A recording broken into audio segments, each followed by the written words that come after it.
ताई? ओम शांती. जेव्हा ही जमीन माझ्याकडे होती त्यावेळेला एकदम भकास जमीन होती. त्या जमिनीत काय पिकायचं नाही, काय नाही. अगदी ओसाड कशी असते, जंगलातली सुद्धा ओसाड चांगली दिसत असेल ह्याच्यापेक्षाही वाईट परिस्थिती ह्या माझ्या शेताची होती.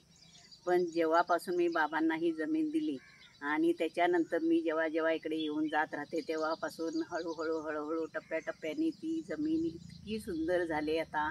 आणि आता ह्या व्हिडिओतून दर दिवशीच्या तुम्ही बघतायच किती सुंदर झालेत पशु पक्षी आणि फुलं, वेली, झाडं या सगळ्यांची हे लोक खूप चांगली काळजी घेतात आणि खूप चांगलं ठेवलं आहे. इथे आल्यानंतर एकदम खूप म्हणजे निसर्गामध्ये राहिल्यानंतर, जंगलातमध्ये राहिल्यानंतर कसा फील येतो तसं इथे खूप बरं वाटतं. आणि अजून डेव्हलप व्हायचं आहे. डेव्हलप झाल्यानंतर मी येऊन इथेच राहणार आहे. मला खूप ह्या शेतात राहायला आवडतं. आणि आता ही बाबांची जमीन झाली. बाबा काय काय करून घेणार आहेत ते आता इथून पुढे तुम्ही बघा.